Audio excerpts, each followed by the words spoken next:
yeah, I mean, yeah, it bothers me. Yeah, I mean, this one's harder to win than the rest. I mean, you've got the guys that win like almost every tournament are in this one. You can't dwell on I don't dwell on past tournaments because you can't fix that. All you can do is like, all right, what's next? With the 2 seconds are combined by like 1,000 pounds. So it really wasn't didn't feel that bad. No. I haven't even won a REDCREST. That's where I was going. That's what I thought. Does everybody have a runner-up finish at REDCREST? I did. No, I had a third. I got a couple fours. I have a third, but it was like 2 minutes. It was like, Yeah. it's a toughie. You got third in that one? I thought you got second. No, because like Bobby Bobby caught one, and and then Luke caught one. I was That's leading right. with 2 minutes to go, and Luke and Bobby caught one. I was like, dang. I've got 2 seconds, but the 2 seconds are combined by like 1,000 pounds. So it really wasn't So it didn't feel that close. bad. No. It's okay. No. Those closer ones sting more.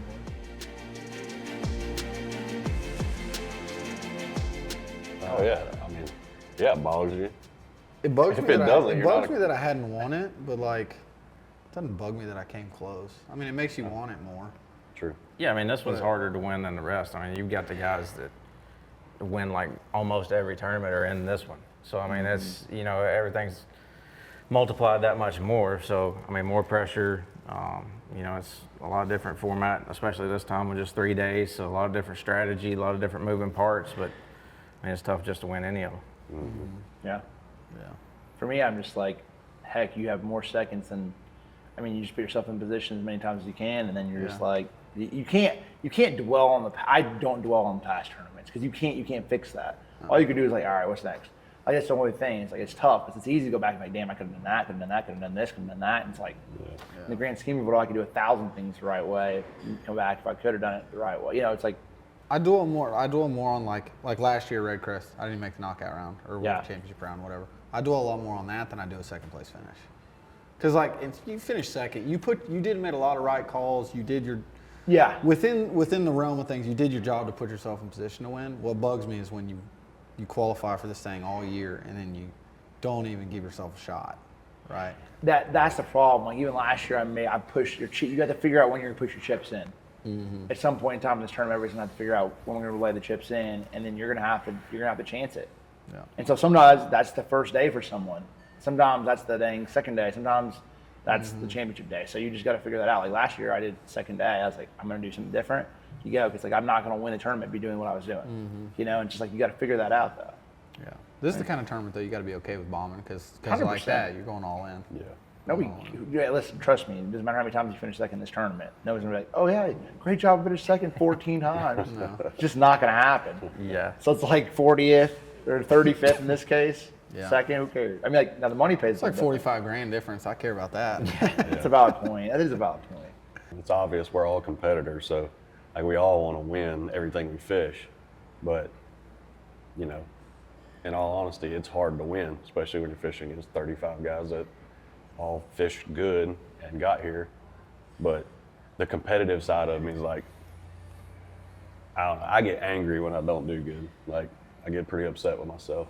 But like you said, don't dwell on it. That's, you know, when it's over, it's over. You go to the next one. Yeah. But I don't know, I just feel like I got a pretty competitive side, and I get pretty upset with myself when it doesn't go well. Yeah. And this is an event, like, we get to fish a lot of regular season events. You get a lot of different shots at that. Mm-hmm. You get one chance a year if you qualify. If you're fishing on the top of your game, you get one shot a year. So like over your career, a really good career, you're gonna get 20 chances, 25 chances. Yeah. It's like 2 seasons. Gosh, that's true. It's hard to win a tournament, and not many guys win a tournament every other year. That's a good way to look at it. I mean, I'm more on your side too. Like I'm more frustrated with the times I've made this and not made the top 10 than, you know, coming in second. Like you followed to Connell. Like, I mean, that was, but I'm too, like the 2 Bass Pro Tours I've won, it's like, something happens where it's your time. Yeah. And there's nothing you can do to get it out of the way or make it happen or force it. I mean, you have those times a lot, but you know, I mean, it's just those 2 times was like, yeah, I'm gonna win this tournament. Something happens and it just clicks, but hasn't happened in this tournament yet. Yeah.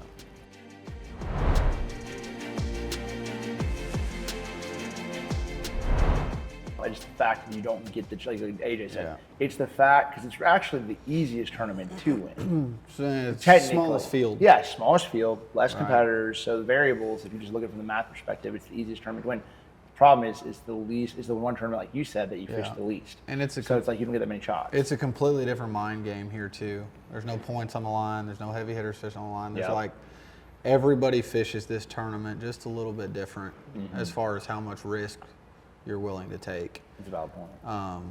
So I think everybody practices different. Everybody, there's a lot more emphasis on winning. You're a lot this more one. willing to risk it here than Yeah. normal. Take a lot more chances. Yeah.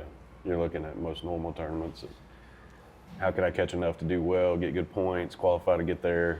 Versus here, all you want to do is win.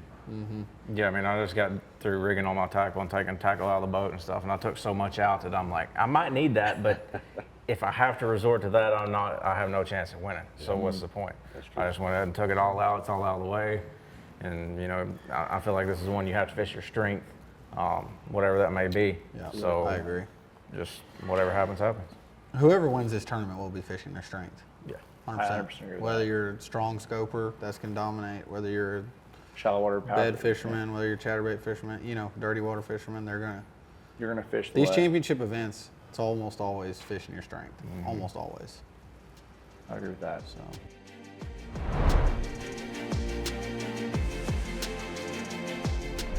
The Table Rock's got a ton of fish in it.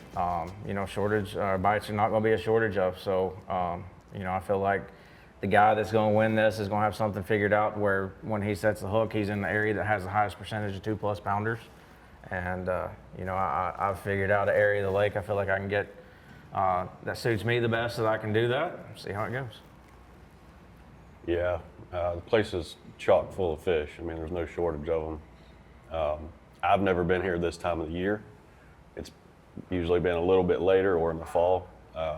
And I've done really well here in the past in the fall, but I haven't had a good practice, so I'm a little bit like stirring my mind on still what I want to do.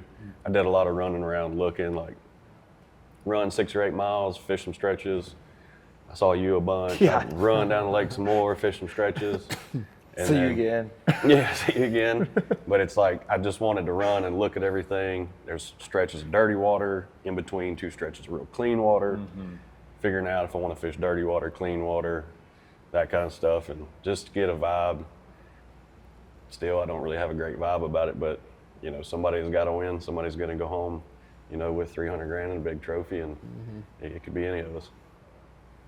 Yeah, that's a good point. It's a Table Rock this week. To me, it's just like sort of like Birge said. Like it's the first time ever that I ran out of gas in practice, because you just want to see the whole playing field. You're trying to understand, like in your mind, like, no, I didn't realize how big this sucker is. You look on the map, it's how much turns. Like I think that's like 3 miles, 4 miles. Then you get to run, and you're like, buddy, I don't know if I got enough gas. But that's the thing. It's like if you know the playing field and you can see it and you see how it sets up, then you're able to make decisions based off that. And so it's like some of it, like there's fish everywhere in this lake. It doesn't matter from one and the other. It just, you got to be fortunate enough to make the right decision. And so I think the tournament will be won by someone that collectively gets better and better, and they have fish that aren't leaving them and fish coming to them. And like it's typically how it is. But I think this week here at Table Rock, it's just putting yourself in the right areas and just hopefully making the right decisions. Yeah, overall my practice wasn't great. It was kind of a roller coaster. I had a bad first day, decent second day, bad third day. I burned a ton of gas. I think everybody did probably this week. Like, you got to cover a lot of water. There's multiple rivers. There's the dam side with the super clear water, and you got the rivers that are different color respectively, and just finding a zone that you can settle down in, because it is big. You can't spread yourself out too much, but you're gonna have to move around. Like it's a kind of a pattern. Like this isn't a Florida where you drop your trolling motor and you just don't pick it up and fish. But it's kind of like, do I fish a numbers thing and just try to cull through as many small ones as I can and catch 2-pounders in between, or do I specifically lean towards targeting a little bigger fish, but I'm not going to get near as many bites? Like, I still don't know what I'm going to do. Like, I've got stuff rigged up that I hadn't even thrown. Like, I will throw it tomorrow in the tournament. I hadn't even done it this week. So, somebody is going to make an adjustment or get dialed on a little bit of something else. You know, we've got a lot of weather coming. We've got a front coming. This time of year, fish are coming and going and doing all kinds of different things. Like, stuff's gonna change. I want to win REDCREST this year. I want to win REDCREST this year. I want to win REDCREST this year. I want to win REDCREST this year.